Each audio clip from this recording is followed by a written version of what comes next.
আসসালামু আলাইকুম প্রিয় শিক্ষার্থীরা, আশা করি সবাই ভালো আছো। তো দ্বিতীয়বারের মতো আমি তোমাদের অনলাইন ক্লাসে আমি মোহাম্মদ সাখাওয়াতুল্লাহ খান মাহাদি তোমাদের এই অনলাইন ক্লাসে আমার দ্বিতীয়বার স্বাগত।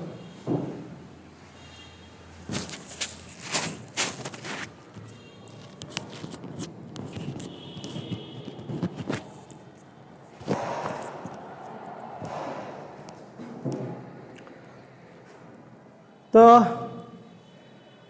আসসালামু আলাইকুম, আশা করি সবাই ভালো আছো। আমি তোমাদের দ্বিতীয়বারের মতো পুনরায় আবার তোমাদের সামনে আসলাম। তোমাদের অ্যাকাউন্টিং বিষয়ের অ্যাকাউন্টিং দ্বিতীয় পত্রের প্রথম অধ্যায় অব্যবসায়ী প্রতিষ্ঠানের হিসাব নিয়ে আমি আজকে তোমাদের সাথে আলোচনা করব।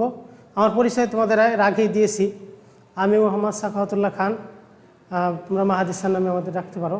তো আমাদের এর আগের ক্লাসে দ্বিতীয় পত্রের ক্লাস আমাদের স্যার তোমাদেরকে কিছু নিয়ম শিখিয়েছেন। আমি ওই আলোকে আজকে তোমাদের একটা অঙ্ক করিয়ে তোমাদেরকে দেখাবো। আমি সাথে সাথে ওই অঙ্কের সাথে সাথে নিয়মগুলো আমি তোমাদের একটু রিপিট করবো, ইনশাল্লাহ তোমরা সবাই বুঝতে পারবে ইনশাল্লাহ। আর সবাই এই অধ্যায়টা আমরা যেমন কি বলছি অব্যবসায়ী প্রতিষ্ঠানের হিসাব, এই অধ্যায়টা খুবই গুরুত্বপূর্ণ।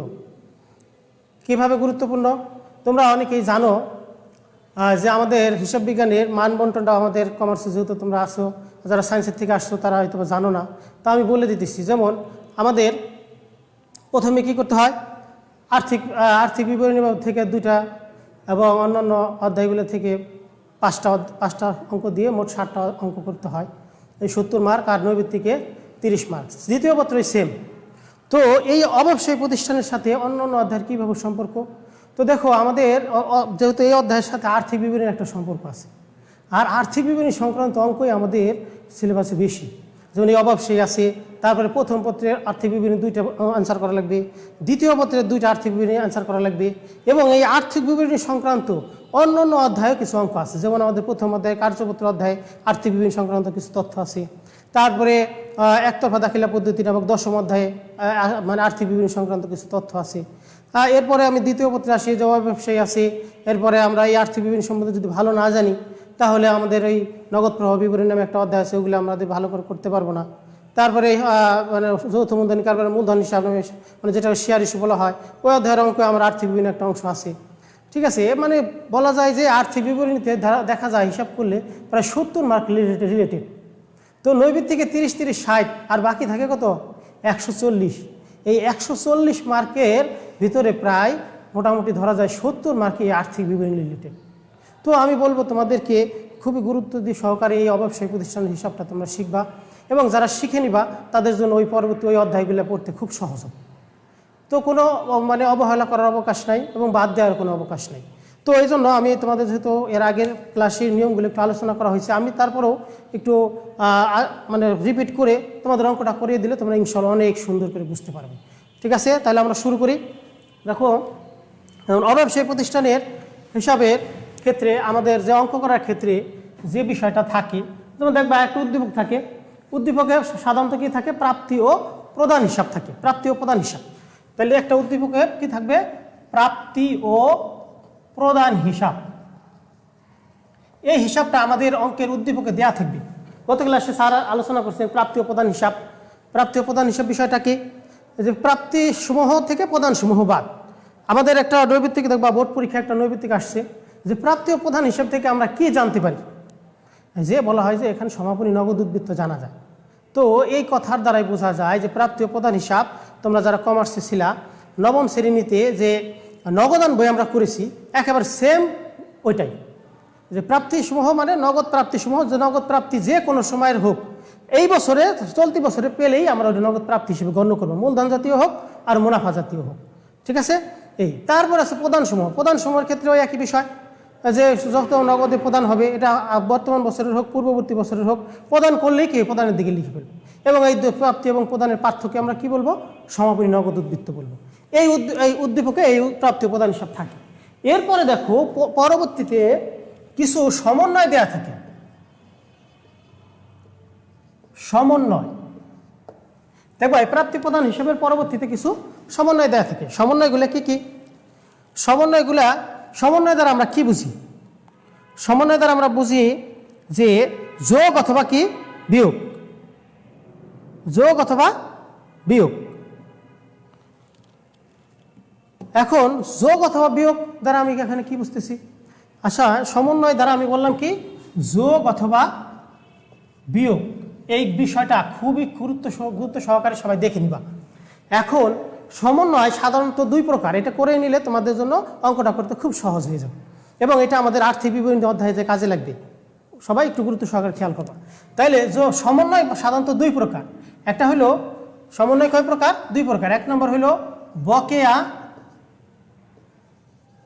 আয় ও ব্যয় হিসাব, আর একটা আছে 2 নম্বর হইল অগ্রিম আয় ও ব্যয় হিসাব। জাস্ট এই দুই প্রকারে আমরা কি করতে পারি? সমন্বয়গুলোকে ভাগ করে দিতে পারি। ঠিক আছে, আরও কিছু সমন্বয় আছে যেগুলো আমরা অঙ্ক করার সাথে সাথে শিখে ফেলবো, আর এই দুইটা আমাদের সবচেয়ে বেশি থাকে। তাহলে আমি যেটা তোমাদের ধারাবাহিকভাবে এই জিনিসটা দুইটা আমি একটু বলে দিই, তাহলে তোমাদের জন্য বুঝতে সহজ হবে। যেমন তাহলে প্রথমে আমরা আয় হিসাবগুলো সম্পর্কে শিখি, যে আয় হিসাবগুলো আমাদের কীভাবে বকেয়াগুলো থাকলে অগ্রিম থাকলে কীভাবে সমন্বয় করব, সেটা আমরা যদি আগে জেনে নিই তাহলে আমাদের অঙ্ক করতে সুবিধা হবে। সেটা হলো তাহলে প্রথমে আয়গুলো আমি লিখতেছি, এটা আমি একটু মুছে দিলাম। যেমন প্রথমে সমন্বয় সমূহের ক্ষেত্রে কি আয় সমূহ, আয়ের সমন্বয় সমূহ, আয়ের সমন্বয় সমূহ কী হতে পারে? আর আমরা যেহেতু এই প্রাপ্তি প্রদান হিসাব থেকে দুইটা আমরা বিবরণী করতে পারবো, সেটা হলো কি আয় ব্যয় বিবরণী। তোমাদের ওখানে আয় ব্যয় হিসাব বলা যায়, আয় ব্যয় বিবরণী একই কথা। আর যেহেতু আমরা পরবর্তী অঙ্ক সবগুলো অঙ্ক খেয়াল করো সবাই, অংশীদারি বলো অন্যান্য সব অঙ্ক আমরা কি করি? নিচে নিচে করি, মানে ভার্টিক্যাল বা হরাইজন্টাল যেটাই বলো ওই সিস্টেম আমরা করি। তাহলে ওই বিবরণ আকারে যেহেতু সব অঙ্ক করবো, এজন্য এই অধ্যায়ের অঙ্কগুলো আমরা কি করব? বিবরণী আকারে করব। এই জন্য আমাদের কি কি বিবরণ তৈরি করতে হইতে পারে? একটা হলো আয় ব্যয় বিবরণী, আয় ব্যয় বিবরণী, আর একটা হলো আর্থিক বিবরণী।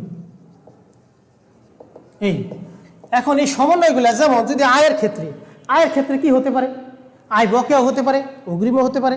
তাহলে ওটা আমরা কীভাবে সমন্বয় করব? যেমন দেখো, যদি আয়ের ক্ষেত্রে যদি এক নম্বর যদি বকেয়া হয়, বকেয়া অথবা কি অনাদায়ী, বকেয়া অথবা কি অনাদায়ী। এখন আয়ের ক্ষেত্রে বকেয়া অথবা অনাদায়ী হইলে আয় ব্যয় হিসাবে আয়ের সাথে সংশ্লিষ্ট আয়ের সাথে দেখবো ওখানে একটা আয় হিসাব, যে এর বকেয়া যে এর অগ্রিম, সেই ধরনের একটা আয় হিসাব আমাদের অঙ্কে দেওয়া থাকবে। কোথায়? এই প্রাপ্তি প্রদান হিসাবের ভিতরে। তখন ওই আয়ের সাথে কি করব? সংশ্লিষ্ট এই বকেয়াটা আমরা কি করে দিব? বকেয়া অথবা অনাদায়ী কি করব? যোগ করে দিব। এবং এখন আসুন, এই বকেয়া আয় আর্থিক বিবরণীতে গিয়ে কি হবে? বকেয়া আয় সমূহ সম্পদ হিসেবে গণ্য হবে। বকেয়া আয় হিসেবে কি হিসেবে? সম্পদ হিসেবে গণ্য হবে। কোথায়? আর্থিক বিবৃতি। তাহলে সবাই একটু মনে রাখবা, আয়ের যদি বকেয়া হয় এটা আমাদের দুইবার কাজ, আর সমন্বয় মানে কয়বার কাজ? অবশ্যই এটা খেয়াল রাখতে হবে যে সমন্বয় মানে দুইবার কাজ করতে হবে। মানে আর্থিক বিবরণীর ক্ষেত্রে আমরা 4বারও করি, 6বারও করি, ওটা আমরা পরবর্তীতে শিখবো। এখানে আমরা কয়বার করব? প্রত্যেকটা সমন্বয়ের কাজ 2বার করে হবে। তাহলে একবার আয়ের সাথে যোগ করলাম, আর একবার কি হবে? ওটা সম্পদ হিসেবে গণ্য হবে। এরপরে আয় যদি অগ্রিম হয়, আয়ের ক্ষেত্রে আয় যদি কি হয়? আয়টা যদি অগ্রিম হয়, তাহলে অগ্রিম হইলে আমরা কি করব? তাহলে ওই সংশ্লিষ্ট আয় থেকে, আয় বিবরণী থেকে কি করব? সংশ্লিষ্ট আয় থেকে আমরা কি করব? অগ্রিম মানে বেশি দিয়ে ফেলছি, বকেয়া মানে কি কম দিয়ে ফেলছি, আর অগ্রিম মানে কি বেশি দিয়ে ফেলছি। তাহলে বেশি দিয়ে ফেলে ওটা আমাকে কি কমিয়ে দিতে হবে। তাহলে কি করব? আয় থেকে এটা কি করব? অগ্রিমটা বাদ দিয়ে দেব। তাহলে অগ্রিম আয় সমূহ আর্থিক বিবরণীতে কি হিসেবে গণ্য হবে? দায় হিসেবে গণ্য হবে। সবাই একটু খেয়াল রাখবো, আমরা অঙ্ক করার ক্ষেত্রে এগুলো কাজে লাগবে। এরপরে আসো, তাহলে আয়ের ক্ষেত্রে আমাদের জাস্ট এইগুলি থাকতে পারে, কি বকেয়া থাকতে পারে অথবা কি অগ্রিম থাকতে পারে। এরপরে আসি দ্বিতীয় যে অংশটা, ব্যয়ের ক্ষেত্রে ব্যয় কি হবে? ব্যয় অগ্রিম হতে পারে, বকেয়া হতে পারে। তাহলে ওটা আমরা কিভাবে হিসাবভুক্ত করব? যেমন ব্যয় যদি বকেয়া হয়, ব্যয় বকেয়া হইলে তাহলে আয় বিবরণী থেকে সংশ্লিষ্ট ব্যয় থেকে আমরা কি করব? যেহেতু বকেয়া মানে কি বাকি রয়েছে, মানে কম দেয়া হয়ে গেছে, তাহলে ওটা আমাদের অবশ্যই কি করতে হবে? যোগ করতে হবে। আমি তোমাদের প্রথমেই বলছি সমন্বয় মানে কি হয় যোগ, অন্যথায় বিয়োগ। তাহলে যেহেতু বকেয়া হচ্ছে, বকেয়া থাকলে কি হবে? আমাদের সংশ্লিষ্ট ব্যয়ের সাথে বকেয়াটা আমরা কি করে দিব? যোগ করে দিব। তাহলে বকেয়া ব্যয় আর্থিক বিবরণীতে কি হিসেবে গণ্য হবে? দায় হিসেবে গণ্য হবে। তাহলে আমরা ওইটা আর্থিক বিবরণী দায়ের দিকে লিখে দেবো। আর আর্থিক বিবরণী গত ক্লাসে তোমাদের বলা হয়েছে কয়টা অংশ? আর্থিক বিবরণীর 2টা অংশ, সম্পদ সমূহ এবং দায় সমূহ। ঠিক আছে? এরপর আসো, ব্যয় যদি কখনো অগ্রিম হয়, ব্যয় যদি অগ্রিম হয়, ওই একই বিষয়। ব্যয় অগ্রিম করা মানে কি? আমি ব্যয়টা বেশি দিয়ে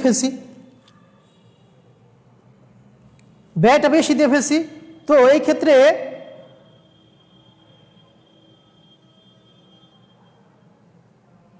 আমি একটু দেখে নিই যে কারা কারা তোমরা ক্লাস করতেছো। যাই হোক, তাহলে আমরা এই ব্যয়ের ক্ষেত্রে অগ্রিম হলে কি হবে, সংশ্লিষ্ট ওই ব্যয় থেকে আমরা কি করব, এই আয় বিবরণীতে গিয়ে সংশ্লিষ্ট ব্যয় থেকে কি করব, অগ্রিম অংশটা কি করে দিব, বাদ দিয়ে দিব, কারণ বেশি লেখা হয়ে গেছে। এখন আর অগ্রিম ব্যয় হিসেব আর্থিক বিবরণীতে কি হিসেবে গণ্য হবে, অবশ্যই সম্পদ হিসেবে গণ্য হবে। এই হলো জাস্ট এই কথাগুলো। এখন আসো এই ব্যয়ের ক্ষেত্রে আমাদের আর কিছু জিনিস একটু মনে রাখতে হবে। যেমন ব্যয়ের ক্ষেত্রে অগ্রিমের ক্ষেত্রে বিষয়গুলো আরও কিছু তথ্য আছে, যেমন অব্যবহৃত মণিহারি বা অব্যবহৃত কোনো ব্যয় যদি অব্যবহৃত থেকে থাকে ওটা অগ্রিম হিসেবে গণ্য হয়। মানে তাহলে অব্যবহৃতটা আমরা কী করি, ব্যয় থেকে সংশ্লিষ্ট ব্যয় থেকে বাদ দেয় আর ওটা সম্পদ হিসেবে দেখে, এই দুইবার কাজ। আবার অনেক সময় থাকতে পারে যে সমাপনী, যেমন কোনো ব্যয় বছরের শেষে কিছু অবশিষ্ট থেকে গেল, তাহলে ওটা কী হবে, সমাপনী থেকে গেল, তাহলে ওটাও আমরা কী করবো, ব্যয়ের সাথে সমাপনী থাকা মানে কি, যে ব্যয়টা আমরা করেছি সেটার তুলনায় ব্যয়গুলো একটু বেশি হয়ে গেছে, এই জন্য তো আমার উদ্বৃত্ত থেকে গেছে, এই জন্য ওটা কি অতিরিক্ত হিসেবে ধরে আমরা কি করব, এই অগ্রিম হিসেবে এটা বাদ দিয়ে দেবো। অগ্রিমের আর কি নাম থাকতে পারে, অব্যবহৃত অথবা কি সমাপনী ব্যয়। এই সমাপনী ব্যয়গুলো কি হিসেবে গণ্য হবে, এই আর্থিক বিবরণীতে সম্পদ হিসেবে গণ্য হবে। এখন এটা হলো আর্থিক বিবরণীর সাথে আমাদের মোটামুটি এইগুলো হলো মিল আছে। এখন এই অধ্যায়ের ক্ষেত্রে একটু এক্সেপশনাল, সেটা হলো কি, যেমন এখানে আমাদের কিছু কিছু বিষয় আছে যেগুলো পূর্বের বছরের কিছু পরবর্তী বছরের কিছু বিষয় এখানে আসে। তাহলে পূর্বের বছরের কোনো বিষয়, যেমন আয় বিবরণীতে আমরা শুধুমাত্র কি চলতি বছরের অংশগুলো লিখব। কোন বছরের আয় বিবরণীতে অবশ্যই কি চলতি বছরের অংশগুলো আমরা লিখব। আয় বিবরণীতে কোনগুলো লিখব, চলতি বছরের অংশটুকু শুধু লিখব। তাহলে আয় চলতি বছরের যদি অংশ আমি লিখে থাকি, তাহলে পূর্ববর্তী বছরের গুলা কি এখানে লেখা যাবে? পূর্ববর্তী বছরের কোনো বকেয়া থাকলে আমাদের অবশ্যই কি সংশ্লিষ্ট আয় এবং ব্যয় থেকে কি করতে বাদ দিতে হবে। গত ক্লাসে স্যারে তোমাদের দেখিয়ে দিয়েছে। তাহলে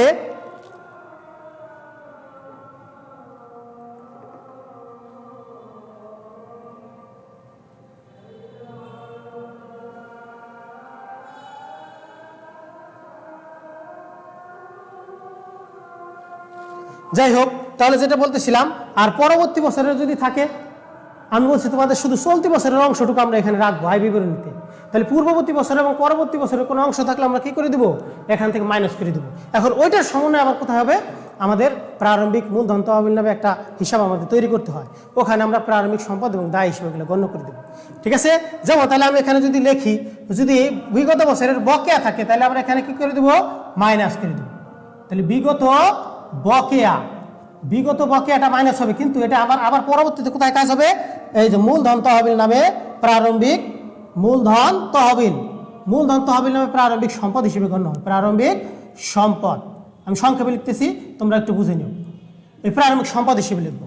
এবং পূর্ববর্তী বছরের যদি কোনো অগ্রিম থাকে, এখানে কিন্তু খুব একটা মজার বিষয় যে পূর্ববর্তী বছরে অগ্রিম দেওয়া হয়েছে। আচ্ছা, পূর্ববর্তী বছরে যদি অগ্রিম দিয়ে থাকে, এটা কোন বছরের জন্য দিয়েছি, অবশ্যই চলতি বছরের জন্য। এই জন্য কী করতে হবে, এই চলতি বছরে এসে পূর্ববর্তী বছরের অগ্রিমটা আমাদের এখানে কী হয়ে যাবে, বিগত অগ্রিম, কথাটা লিখবা কি, বিগত বছরের অগ্রিম। এই বিগত অগ্রিমটা এখানে এসে কী হয়ে যাবে, যোগ হয়ে যাবে। আর এটা মূলধন তহবিলে যায় কী হবে, ওটা প্রারম্ভিক দায় হিসেবে গণ্য হয়ে যাবে, গণ্য হয়ে যাবে। ঠিক আছে কথাটা। এরপর আসো ব্যয়ের ক্ষেত্রে ওইরকম হতে পারে, বিগত বছরের কিছু অংশ থাকতে পারে। তাহলে বিগত বছরের কোনো, আমি বলছি আয় বিবরণীতে কি চলতি বছরের অংশ বাদে অন্য কোনো কিছু এখানে রাখা যাবে না। তাহলে আমি বিগত বছরের গুলা কি করবো, অবশ্যই এখান থেকে কি করে দেবো, মাইনাস বিগত বকেয়াটা আমরা কি করে দেবো, এখান থেকে মাইনাস করে দেবো। কারণ বিগত বকেয়াটা যেহেতু বকেয়া ব্যয় আমরা কি হিসেবে গণ্য করতেছি, দায় হিসেবে গণ্য করতেছি। তাহলে যেহেতু আর একটা কথা বলি, এটা তোমাদের বুঝতে আরো সহজ হবে। যেমন আগের বছরের জিনিসগুলা এটা প্রারম্ভিক কেন বলতেছি, কারণ আগের বছরে যেগুলো অগ্রিম অথবা বকেয়া ছিল সেগুলো আমরা কীভাবে বুঝছি, সেগুলো বুঝছি যে ওই বছরের শেষে এগুলো আমরা জানা গেছে। বকেয়া এবং অগ্রিম এটা কখন জানা যায়, এটা অবশ্যই বছরের শেষ সময়ে জানা যায় এবং শেষ তারিখে জানা যায়। তাহলে গত বছরে যে এটা সমাপনী, তাহলে এই বছরে সেটা কী হবে, অবশ্যই প্রারম্ভিক হিসেবে গণ্য হবে। এই জন্য আমরা ওটা কী করি, এই যে প্রারম্ভিক মূলধন তহবিলের সময় ওটা আমরা কনসিডার করি বা বিবেচনা করি। তাহলে বিগত বছরের বকেয়া ব্যয় এটা অবশ্যই প্রারম্ভিক দায় হিসেবে গণ্য হবে। বিগত বকেয়া ব্যয় এটা প্রারম্ভিক দায় হিসেবে গণ্য হবে।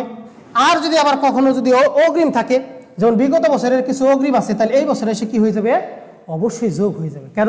কারণ বিগত বছরে যেটা আমরা অগ্রিম দিয়েছি সেটা কোন বছরের জন্য দিয়েছি, অবশ্যই চলতি বছরের জন্য দিয়েছি। এই জন্য কি চলতি বছরের সাথে এসে ওটা কি হবে, বিগত অগ্রিমটা যোগ হয়ে যাবে। বিগত অগ্রিমটা এখানে এসে কি হয়ে যাবে, যোগ হয়ে যাবে। তাহলে আমরা বলছি অগ্রিম ব্যয় মানে সম্পদ, তাহলে যেহেতু এটা বিগত বছরের, এটা তাহলে প্রারম্ভিক সম্পদ হিসেবে গণ্য হবে।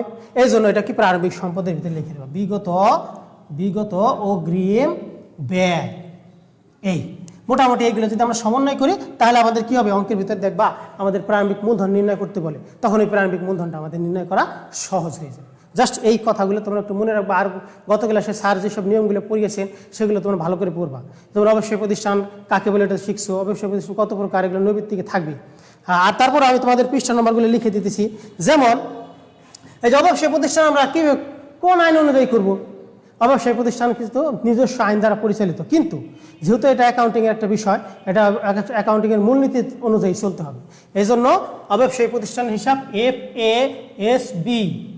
FASB 117 মানে 117 ল অনুযায়ী আমাদের এই অবশ্যই প্রতিষ্ঠানের অঙ্কগুলো আমাদের করতে হবে। ঠিক আছে? এই এখন আসলে তাহলে আমরা এই অনুযায়ী একটা যদি অঙ্ক আমি সলিউশন করে দিই, তাহলে তোমাদের জন্য দেখবা সহজ হয়ে যাবে। নাও অঙ্কটা আরেকটা কথা বলি, সেটা হলো অব্যবসায়ী প্রতিষ্ঠানের অঙ্ক বা যে কোনো অঙ্ক খুব কম সময়ের ভিতরে করার চেষ্টা করতে হবে। মানে আমাদের 7টা সৃজনশীল করতে হবে, তাহলে ওই অনুযায়ী আমাদের সময় করতে হবে 20 মিনিটের বেশি যেন না হয়। তা আমিও তোমাদের ওইভাবে করানোর চেষ্টা করতেছি। তাহলে এগুলো একটু মুছে দেই।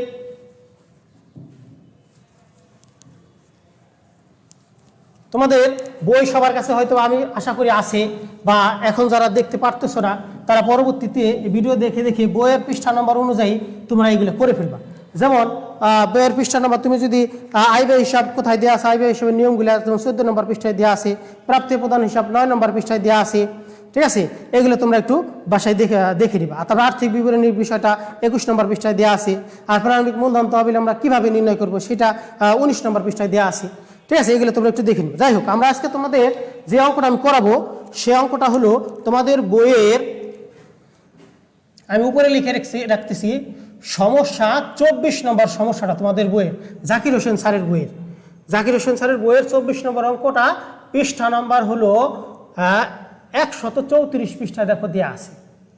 তোমরা এই অঙ্কটা একটু দেখতে পারো।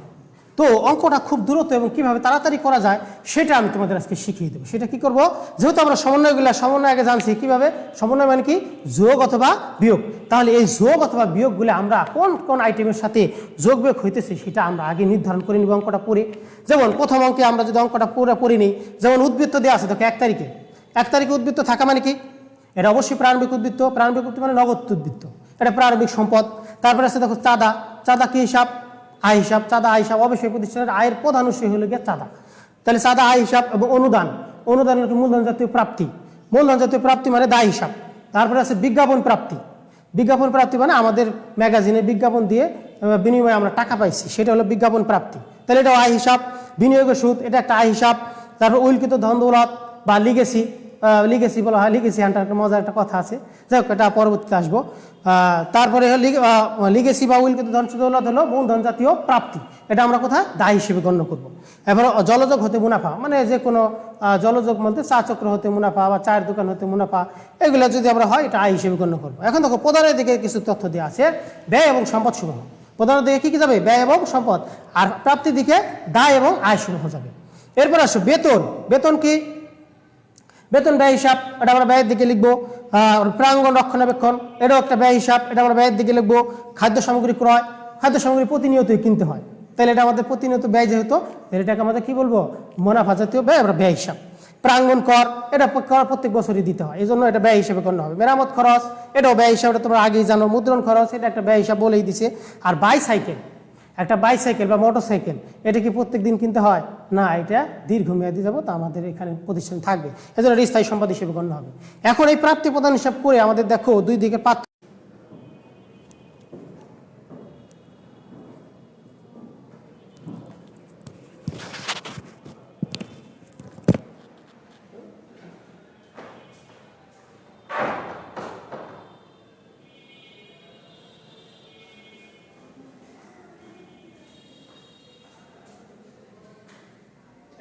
রাজা হ্যাঁ এই সাইকেল স্যার একটু বলো তো আসতে সাইকেল স্যার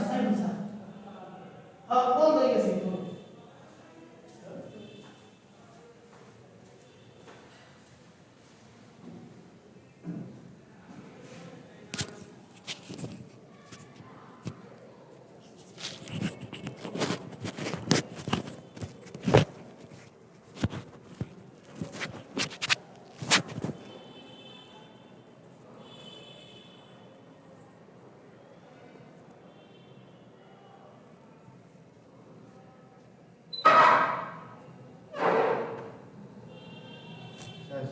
বন্ধ হয়ে গেছে তো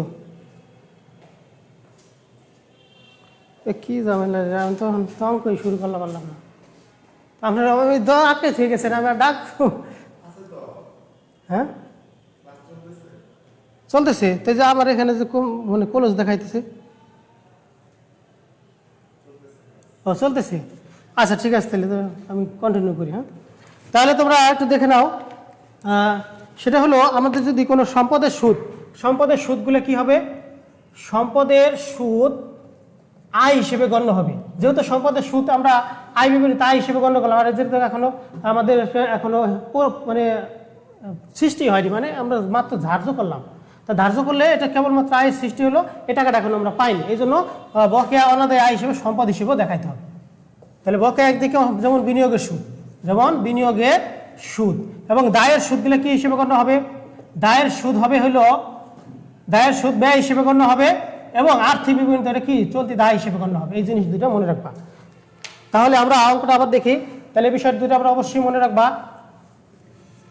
এরপর আসো তাহলে অঙ্কটা আবার সমন্বয়গুলো আমরা একটু দেখে নেই সমন্বয়ের প্রথম সমন্বয় ছিল যে মোট প্রাপ্ত চাঁদার মধ্যে বিগত বছরের 1000 টাকা তাহলে বিগত বছরের 1000 টাকা যেহেতু বিগত বছরের আমরা কোন বছরের অঙ্ক করতেছি চলতি বছরের অঙ্ক তাহলে ওই চলতি বছর থেকে আমরা কি করে দিব এটা অবশ্যই তোমরা এখন খাতায় লিখে নাও বইয়ের ভিতরে লিখে নাও চাঁদার থেকে বাইরে আসে 1 লিখে রাখো এবং চাঁদার থেকে দেখো আরেকটা আছে পরবর্তী বছরের চাঁদাও কিছু আছে 1400 টাকা এটাও তাহলে আমাদের এই বছরের না এই জন্য চলতি বছরের অংশ থেকে ওটা কি মাইনাস করে দিব এই যোগ বিয়োগ যদি লিখে রাখো তাহলে খুব দ্রুত আমাদের অঙ্ক শেষ হবে এরপর 2 নম্বর সমন্বয় আছে দেখো 2013 সালের বিগত মানে বছরের বকেয়া বেতন ছিল 1300 টাকা যা এই বছরে পরিশোধ করছি তাহলে এটা কি এই বছরের অংশ না এটা পূর্ববর্তী বছরের অংশ এই জন্য আমরা এটা কি করব ওই বেতন থেকে -2 লিখে রাখবো এবং দেখো চলতি বছরের কিছু মানে আমাদের এই বছর চলতি বছরের কত 1700 টাকা অপরিশোধিত রয়েছে তাহলে এবার চলতি বছরের অংশ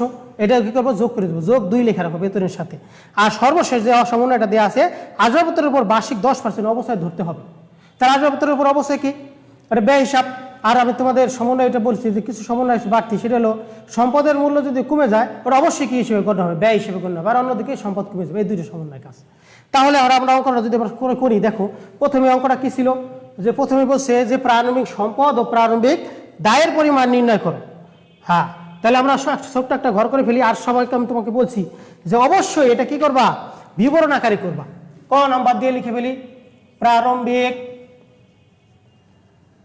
সম্পদ ও প্রারম্ভিক দায়ের সমষ্টি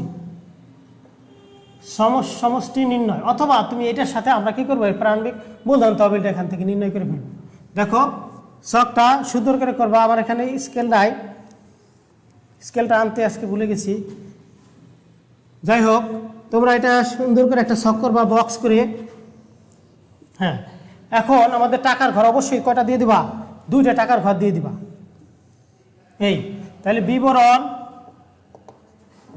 টাকা টাকা টাকা এই এখন আমাদের প্রথমে কি বলছে অবশ্যই প্রারম্ভিক সম্পদগুলো লিখবো সংক্ষেপে লিখতেছি আমি প্রারম্ভিক সম্পদ এখন অঙ্কেশ থেকে দেখে দেখে তোমরা একেবারে ধারাবাহিক প্রথম থেকে আমরা ধারাবাহিকভাবে ওই সম্পদগুলো লিখে ফেলি যেমন দেখো প্রথমে আছে কি উদ্বৃত্ত কোন তারিখে দেওয়া আছে প্রথমে 1 তারিখে দেওয়া আছে কত 11,000 টাকা এই 11,000 টাকা আমাদের কি প্রারম্ভিক সম্পদ হিসেবে গণ্য হবে তারপরে দেখো চাঁদার সাথে আমরা 2টা সমন্বয় করছি দেখো চাঁদার থেকে আমরা সমন্বয় ছিল 2টা আমরা দাগ দিয়ে রাখছি 1 নম্বর সমন্বয় ছিল বিগত বছরের চাঁদা তাহলে বিগত বছরের চাঁদা মানে কি বিগত বছর অনাদায় ছিল বকেয়া ছিল এই জন্য এই বছর আমরা আদায় করতেছি তাহলে বিগত বছরের বকেয়া চাঁদা মানে বকেয়া আয় কি হিসেবে গণ্য হবে প্রারম্ভিক সম্পদ হিসেবে গণ্য হবে। তাহলে লেখো বিগত চাঁদা।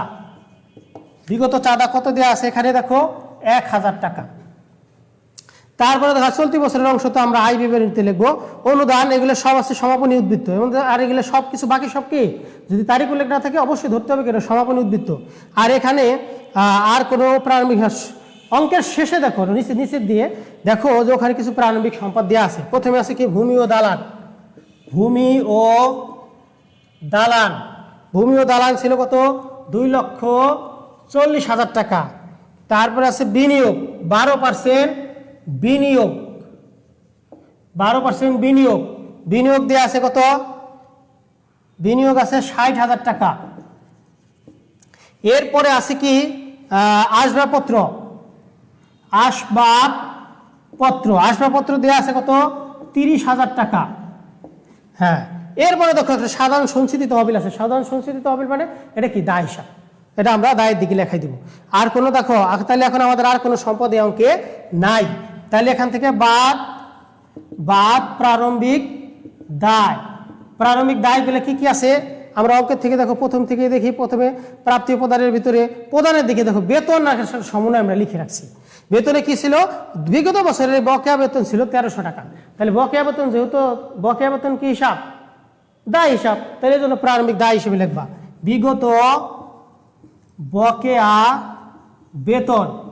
বিগত বকেয়া বেতন কত ছিল, এই যে 1300 টাকা, এই 1300 টাকা। আর চলতি বছরের বকেয়া তো বেতন আমাদের চলতি বছরের অংশ, এই জন্য এটা আমরা আয় বিবরণীতে দেখাই দিব। আর আরেকটা সব দেখো আর্থিক বিবরণী ওই আমাদের প্রাপ্তি প্রদান হিসেবে নিজ দিয়ে দেখো সঞ্চিতি তহবিল নামে, একটু আগে আমি তোমাদের বলছি সঞ্চিতি তহবিল নামে দেখো একটা দায় আমাদের এখানে প্রারম্ভিক দেওয়া আছে 16,500 টাকা। এই তাহলে আমাদের মোটামুটি এখন যদি আমরা যদি যোগ বিয়োগ করি দেখো, তাহলে প্রথমে এর কত 3,30,000, আরেকটা হলো 3,31,000, 3,42,000। দেখো এখানে যোগ করলে আমাদের মোট হয় মোট সম্পদ 3,42,000, 3,42,000। এই আর দায়ের দিকে হয় কত 17,800, 17,800। এই দুইটা আমাদের যদি করে দিলে হবে। কিন্তু যেহেতু আমরা পরবর্তীতে আমাদের কি লাগবে, প্রারম্ভিক মূলধন তহবিল নামে একটা হিসাব লাগবে। তাহলে প্রারম্ভিক মূলধন তহবিল যেহেতু আমাদের লাগবে, তাহলে এই জন্য আমরা এখানে কার্যটিকা হিসেবে আমরা এখানে করে দিই। অতএব প্রারম্ভিক মূলধনটা আমরা এখানে নির্ণয় করতে পারি। প্রারম্ভিক মূলধন তহবিল, প্রারম্ভিক মূলধনটা কত হবে, আমরা যোগ বিয়োগ করলে দেখো বিয়োগ করলে হয় 3,24,200, 3,24,200 টাকা। এইটাই আমরা কি করে দেবো, দেখতে দেখা যাইতেছে না, আমার কথাগুলো একটু খেয়াল করবা। এটা আমরা কি করব, ওই যে গ নম্বরে গিয়ে আমাদের আর্থিক বিবরণী যখন করব তখন ওটা আমাদের করতে সহজ হয়ে যাবে। তাহলে আমরা এখন পরবর্তী যে অংশটা আছে যে আয় ব্যয় বিবরণী প্রস্তুত করো, খ নম্বর অংশ আছে। তাহলে যেহেতু আমরা ক নম্বর শেষ করলাম, এখন আমরা খ নম্বরটা করে ফেলি। তো তোমাদের সময়টা একটু হয়তো বেশি লাগতে পারে, তোমরা একটু ধৈর্য ধরবা, কারণ অ্যাকাউন্টিং ক্লাসে একটু সময় বেশি লাগবেই। তো এই জন্য আমি বাকি অংশটুকু আমি তোমাদের করে দিয়ে যাবো ইনশাআল্লাহ। যাই হোক, তাহলে খ নম্বরে দেখো বলা হয়েছে কি আয় ব্যয় হিসাব প্রস্তুত করো। তো যেহেতু আমরা সব আধুনিক পদ্ধতিতে করতেছি, হিসাব না করে আমরা কি করবো, সব বিবরণী আকারে করবো। ভয় পাওয়ার কিছু নেই, কোনো কাটবে না বা কোনো নাম্বার কাটা যাবে না। তাহলে আমরা কোনো বিবরণী করতে হলে অবশ্যই কি করতে হবে, প্রথমে শিরোনাম লিখতে হবে। অবশ্যই প্রথমে শিরোনামটা লেখো, যেমন টাউন ক্লাব, এই ক্লাবের নাম কি, টাউন ক্লাব। টাউন ক্লাব আয় ব্যয় বিবরণী, আয় ব্যয় বিবরণী, আয় ব্যয় বিবরণী। হ্যাঁ, বছরের সময়টা চলতি বছর কত 2014, 31শে ডিসেম্বর 2014। এই আর আয় বিবরণীতে অবশ্যই টাকার ঘর কয়টা দিয়ে দিব আমরা, অবশ্যই টাকার ঘর 3টে দিয়ে দেবা। এই তাহলে আয় বিবরণীতে কি বলছি, শুধুমাত্র চলতি বছরের আয় এবং চলতি বছরের ব্যয় যাবে। তাহলে চলতি বছরের আয়গুলো কে কে, প্রথমে আয়সমূহ আমরা লিখবো। আয়সমূহের ক্ষেত্রে ধারাবাহিকভাবে অঙ্ক থেকে দেখে দেখে আমরা লিখে ফেলবো। প্রথমেই দেখো আয়সমূহের ক্ষেত্রে প্রাপ্তির দিকে দেখো আছে চাঁদা। প্রথমে আছে কি চাঁদা, চাঁদা আছে কত, চাঁদা দিয়ে আছে 46,000 টাকা, 46,000 টাকা। যদি যোগ বিয়োগ থাকে অবশ্যই প্রথম করে লিখবো, আর যোগ বিয়োগ না থাকলে দ্বিতীয় করে লিখবো। দেখো আমাদের এই অঙ্কের শুরুতে আমরা সমন্বয়গুলো লিখে নিছি, যে চাঁদার সাথে দুটো সমন্বয় আছে, তাহলে সমন্বয়গুলো কাজগুলো করে ফেলবো আমরা। তাহলে সমন্বয়গুলো দুটোই কি আছে, বিয়োগ আছে, বিয়োগ লিখছি কেন, কারণ বিগত বছরের চাঁদা বাদ বিগত বকেয়া বা বিগত অনাদায়ী কত টাকা? প্রথম সমন্বয় দেখো ছিল 1000 টাকা। এই তারপরে দেখো ওই সমন্বয় আছে পরবর্তী বছরের কিছু চাঁদা, পরবর্তী চাঁদা, পরবর্তী বা অগ্রিম, পরবর্তী মানে কি অগ্রিম, পরবর্তী বছরের জন্য আমি দিছি, তাহলে এটা কি হিসেবে গণ্য হবে? অগ্রিম। কত টাকা? 1400 টাকা।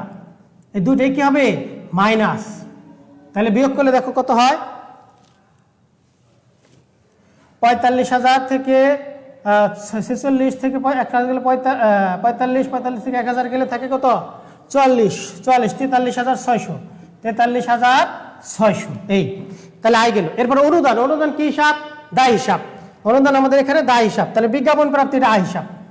বিজ্ঞাপন প্রাপ্তি, যেহেতু এর সাথে কোনো সমন্বয় নাই তাহলে সরাসরি দ্বিতীয় ঘরে লিখে দাও। কত? 2000 কত? 800। তারপর আছে কি? বিনিয়োগের সুদ।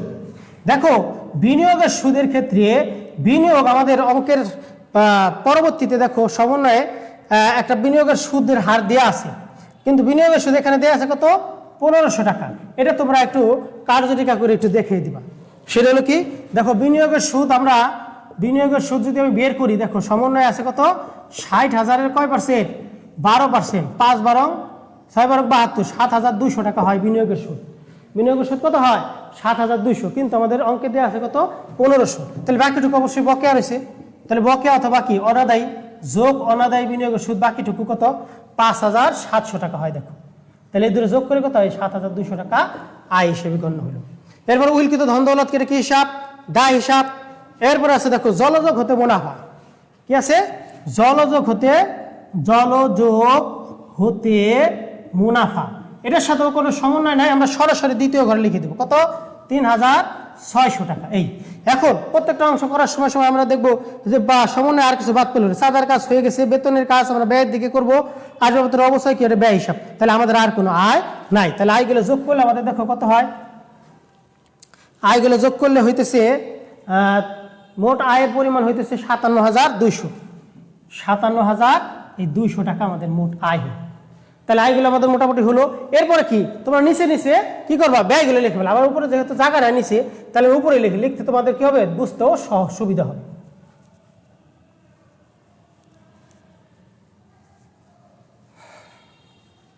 এটা পরবর্তীতে আমরা উপরে লিখবো। আয়সমূহগুলো লিখবা। আয়সমূহ কত হইলো? তাহলে আয়সমূহ 57,000 কত? 57,200 টাকা হইলো আমাদের মোট আয়। এখান থেকে বাদ দেব কি? বাদ ব্যয়সমূহ। ব্যয়সমূহ তোমরা নিচে নিচে লিখবা। ব্যয়সমূহের ক্ষেত্রে ব্যয়গুলো কোথায় থাকবে? প্রাপ্তি উপাদান হিসেবে ক্রেডিট দিকে থাকবে। দেখো প্রথমে আছে বেতন। আচ্ছা বেতন, বেতনের সাথে দেখো একটা সমন্বয় আমরা দাগ দিয়ে রাখছিলাম। বেতন আছে কত? 18,000 টাকা। 18,000 টাকা বেতন আছে। এখান থেকে আমরা কি করব? দেখো বিগত বছরের কিছু বেতন আছে, আমরা বিয়োগ চিহ্ন দিয়ে রাখছি। তাহলে বিগত বকেয়া, এটা অবশ্যই কি করবো? বাদ দিয়ে দিব। বেতন 2 নম্বর সমন্বয় ছিল কত? 1300 টাকা। এই তারপর আছে কি? চলতি বছরের কিছু বেতন আমাদের এখানে অপরিশোধিত রয়েছে, তাহলে যোগ করব কি? যোগ চলতি বকেয়া। চলতি বছরের বকেয়া, চলতি বছরের বকেয়া কত আছে? দেখো 1700 টাকা। এই তাহলে এটা আমাদের এটা প্লাস হবে, চলতি বছরটা কি যোগ হবে, আর বিগত বছরটা কি হবে? মাইনাস হবে। তাহলে এখান থেকে আমরা যদি সমন্বয় করি, দেখো 1700 থেকে 1300 গেলে থাকে 400, 400 তাহলে 18,400 টাকা আমাদের এখানে কি হলো? আয় হলো। এই ব্যয় হলো, ব্যয়ের ক্ষেত্রে বেতন বাবদ ব্যয়। এরপর আছে প্রাঙ্গণ রক্ষণাবেক্ষণ। প্রাঙ্গণ রক্ষণাবেক্ষণ, প্রাঙ্গণ রক্ষণাবেক্ষণ দেখো আমাদের কোনো সমন্বয় নাই, সরাসরি লিখে দাও। কত? 12,000 টাকা। এরপর আছে কি? খাদ্য সামগ্রী। খাদ্য সামগ্রী, খাদ্য সামগ্রী বাবদ দেখো ব্যয় দেওয়া আছে, কোনো সমন্বয় নাই, সরাসরি লিখে দাও 10,000 টাকা। তারপর আছে কি? প্রাঙ্গণ কর। প্রাঙ্গণ কর, প্রাঙ্গণ কর কত ছিল? 800 টাকা। হ্যাঁ, আর কোনো সমন্বয় নেই, এই জন্য সবগুলো সরাসরি লিখতেছি। এরপর আছে মেরামত খরচ। মেরামত খরচ, মেরামত খরচ ছিল 3,400 টাকা। ধারাবাহিকভাবে লিখে ফেলবা, কোনো সমন্বয় নাই, সরাসরি লেখো। এরপর আছে কি? মুদ্রণ খরচ। মুদ্রণ খরচ সমন্বয় নাই, সরাসরি লিখে দাও। কত? 9,500। এরপরে দেখো বাইসাইকেল নামে একটা সম্পদ আছে, স্থায়ী সম্পদ। তাহলে স্থায়ী সম্পদ আমরা কি করবো, কখনো আয় ব্যয় হিসেবে লেখা যাবে না, এটা আর্থিক বিবরণীর অংশ।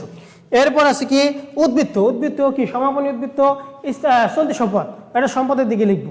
এখন দেখো সমন্বয় আর কোনো কিছু বাদ পড়লো কিনা, দেখুন আসবাবপত্রের একটা অবস্থায় নামে একটা সমন্বয় ছিল, ওইটা লিখে দাও, আসবাবপত্রের অবচয়। এটা কার্যরিকা করে যদি কেউ দেখাই দিতে চাও ভালো হবে। আসবাবপত্রের অবচয়, আসবাবপত্রের অবচয়। আসবাবপত্রের অবচয় দেখো, আসবাবপত্র ছিল কত, 30,000 গুণন কয় পার্সেন্ট, আমাদের আসবাবপত্রের অবস্থা 3 নম্বর সমন্বয় দেখো বলা আছে কত, 10%। তাহলে কত হইলো, এই 3,000 টাকা। এটা আমরা এখানে লিখে দেই, এই 3,000 টাকা। এই তাহলে সমন্বয় থেকে আমরা একটু দেখে নিই আর কোনো বস্তু বাদ পড়লো কিনা। চাঁদা লিখে ফেলছি, বেতন লিখে ফেলছি, এবার আসবাবপত্রের অবচয় লিখে ফেলছি। তাহলে আমাদের ব্যয়গুলো লেখা শেষ। তাহলে আমরা এই ব্যয়গুলো এখন যোগ করে দিই। ব্যয়গুলো যোগ করলে দেখো মোটামুটি হয় 57,100 টাকা হয়। এই তাহলে এখন এই যে আমাদের পূর্বে প্রাপ্ত যে আয়সমূহ যোগ করছিলাম, এই আয়সমূহ থেকে ব্যয়সমূহ বাদ দিলে আমাদের কি বের হবে, আয় উদ্বৃত্ত অথবা কি ব্যয় উদ্বৃত্ত। এখন তোমাদের বইয়ে দেখবা লেখা আছে ব্যয় অতিরিক্ত আয় অথবা আয় অতিরিক্ত ব্যয়। যদি আয় বেশি হয় তাহলে তোমার ব্যয় অতিরিক্ত আয়, যদি ব্যয় বেশি হয় ব্যয় অতিরিক্ত আয়, না আয় অতিরিক্ত ব্যয়। এই যাই তুমি সংক্ষেপে সুন্দর করে ভেবে লিখলে ভালো হয়। তাহলে আয় উদ্বৃত্ত কত হয়, এই 100 টাকা দেখো আমাদের এখানে আয় উদ্বৃত্ত হয়েছে। এই হলো আয় ব্যয় বিবরণী। তারপরে আমি যদি এখন তুমি যেহেতু আর 5টা মিনিট সময় নিব, তোমার আর্থিক বিবরণীটা আমি করে দিই। তাহলে আর্থিক বিবরণী যদি করি, গ নম্বরে দেখো আমাদের বলা হয়েছে সমাপনী উক্ত বছরের মোট সম্পত্তি ও দায়ের পরিমাণ নির্ণয় করো। আর মোট সম্পত্তি ও দায়ের পরিমাণ নির্ণয় করবো কোন বিবরণীর মাধ্যমে, অবশ্যই আর্থিক বিবরণীর মাধ্যমে। তাহলে আমরা আর্থিক বিবরণীটা করে ফেলি। এই একই রকম শিরোনাম দিবা, খালি বিবরণীর ঘরে এখানে কি লিখবা, গ নম্বর দিয়ে আমরা লিখে ফেলি, এটা আমি মুছে দেই। আর একই রকম সেম ঘর, টাকার ঘরে এরকম 3টে দিয়ে দিবা, 3টা টাকার ঘর, এবং বিবরণগুলো সব একই থাকবে, শিরোনামটা শুধু একটু চেঞ্জ হয়ে যাবে। সেটা হলো কি, গ নাম্বার দিয়ে লেখো আর্থিক অবস্থার বিবরণী বা আর্থিক বিবরণী। আর্থিক বিবরণী শিরোনাম একই। প্রথমে আমরা কি আর্থিক বিবরণী কয়টা অংশ, অবশ্যই 2টা অংশ, সম্পদসমূহ এবং দায়সমূহ। তাই ধারাবাহিকভাবে সম্পদসমূহ কোনগুলা, বছরের শেষে অবশিষ্ট যে সম্পদগুলো থাকবে সেই সম্পদগুলো আমার এখানে কি হবে, সমাপনী সম্পদ হিসেবে গণ্য হবে। এটা প্রারম্ভিক হতে পারে আর সমাপনী তো হবে। প্রারম্ভিকগুলো স্থায়ীগুলো সব প্রারম্ভিক, স্থায়ীগুলো সমাপনী হিসেবে গণ্য হবে, কারণ এটা এখনো তো আমাদের প্রতিষ্ঠানে রয়ে গেছে। আর চলতি সম্পদের সমাপনীগুলো লিখতে হবে, কোনো প্রারম্ভিক চলতি সম্পদ এখানে লেখা যাবে না। তাহলে আমরা প্রথমে সম্পদ সমূহ দিয়ে শুরু করি। সম্পদ সমূহ সবাই একটু খেয়াল করো। আর্থিক বিবরণী করার 3টা পদ্ধতি আছে, একটা মিশ্র পদ্ধতি, একটা স্থায়িত্বের ভিত্তিতে, একটা তারল্যের ভিত্তিতে।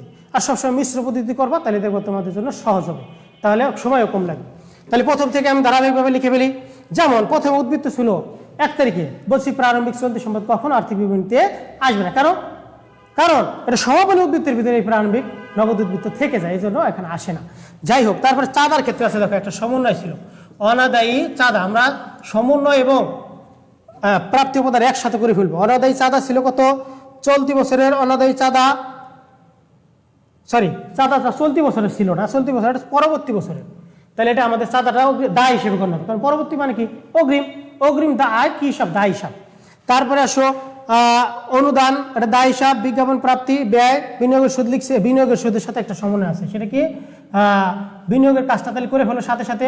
বিনিয়োগ দেখো আমাদের অঙ্কে দেওয়া আছে কত, 12% বিনিয়োগ, কত দেওয়া আছে, 60,000। আর সরাসরি লিখবা, কারণ বিনিয়োগের অনাদায়ী সুদ চলতি সম্পদ।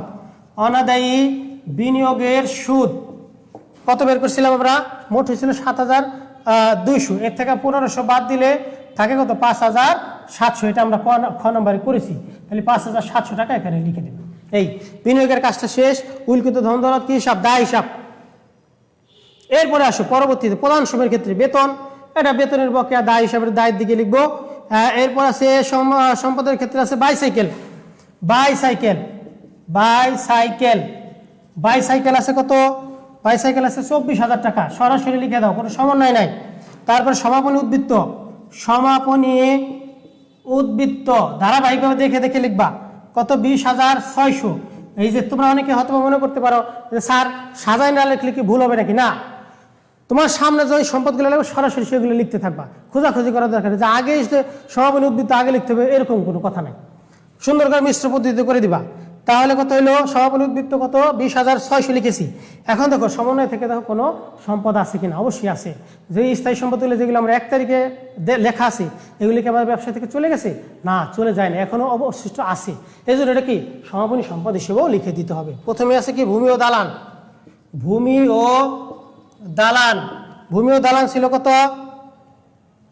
2,40,000। এরপর আছে কি বিনিয়োগ, তো আমরা লিখে ফেলছি। এরপর আছে আসবাবপত্র। আসবাবপত্র, আসবাবপত্র ছিল কত? 30,000। এর সাথে একটা সমন্বয় আছে, সমন্বয়টা কি? অবচয়। অবচয় কত ছিল? 3,000 টাকা। দেখো খ নম্বর আমরা বের করছি, তাহলে আমাদের এখানে কত রইল? 27,000 টাকা। এরপর সঞ্চিত তহবিল, এটা কি দায় হিসাব, এটা লিখবো। এরপর আমরা সমন্বয় দেখো চাঁদাটা আমরা পরবর্তী বছরে আর পূর্ববর্তী বছরটা প্রারম্ভিক, এটা তো আসবে না, এটা পরবর্তী দায় হিসেবে গণ্য হবে। বকেয়া বেতন দায় হিসেবে গণ্য হবে। আসবাবপত্র অবস্থা আমরা লিখে ফেলছি। এই মোটামুটি আমাদের এই সম্পদগুলো এখন যোগ করে দেখো, তাহলে অতএব মোট সম্পদ কত হয় দেখো। মোট সম্পদগুলো যোগ করলে আমার মনে হয় দেখো 3,77,300, 3,77,300 টাকা। এই গেল মোটামুটি সম্পদ সমূহ। এরপর আমরা দায় ও মালিকানা সত্ত্বগুলো করে ফেলি। সম্পদ সমূহ তাহলে মুছে দিচ্ছি। তাহলে দায় ও মালিকানা সত্ত্বগুলা আবার একটু করি, তাহলে আমাদের অঙ্কটা মিলে যাবে। তাহলে বা পরবর্তী অংশ দায় ও দায়সমূহ, দায় ও মূলধন তহবিল অথবা দায়সমূহ। দায়সমূহের ক্ষেত্রে ধারাবাহিকভাবে প্রথম থেকে দেখে নাও। প্রথমে দেখো চাঁদা আছে, চাঁদার ক্ষেত্রে একটা সমন্বয় ছিল কি? পরবর্তী বা অগ্রিম চাঁদা। অগ্রিম চাঁদা, 2 মিনিট। অগ্রিম চাঁদা, অগ্রিম চাঁদা কত টাকা ছিল? পরবর্তী বছরের 1400 টাকা, সরাসরি লিখে দিলাম। এরপরে আসো অনুদান।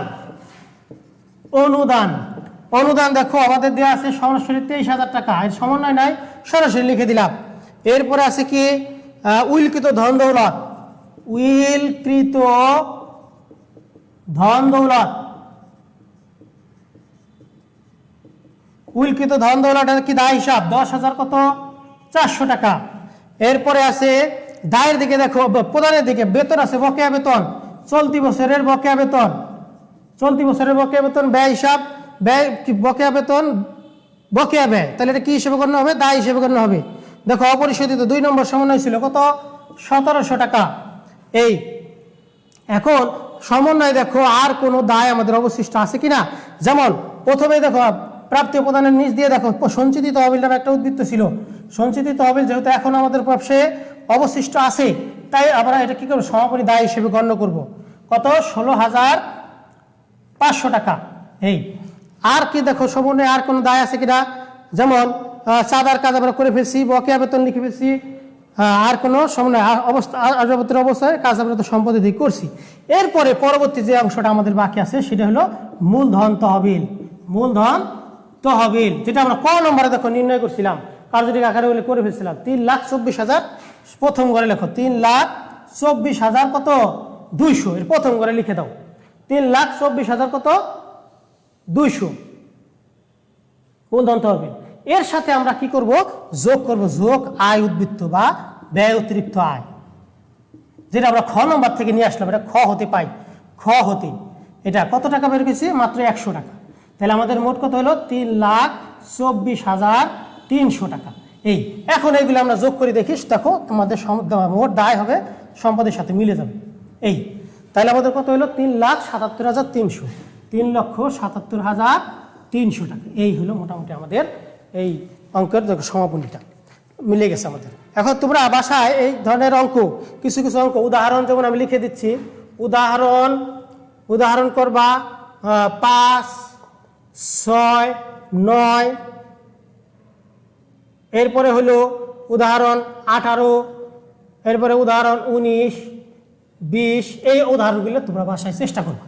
আর ওই পৃষ্ঠা নম্বরগুলো যেগুলো প্রাপ্তি প্রদান হিসাব, আয় ব্যয় হিসাব, আর্থিক বিবরণী এবং মূলধন তহবিলের যে তথ্যগুলো আছে ওগুলো জানতে হবে। তোমরা জানো যে অ্যাকাউন্টিংয়ের হিসাবগুলো ভালো করে চিনলে তোমার অ্যাকাউন্টিং খবর সহজ হয়ে যাবে। তো এই পর্যন্ত আজকে শেষ করতেছি। সবাই ভালো থাকো, সুস্থ থাকো, আল্লাহ হাফেজ। আবার দেখা হবে ইনশাআল্লাহ। আসসালামু আলাইকুম।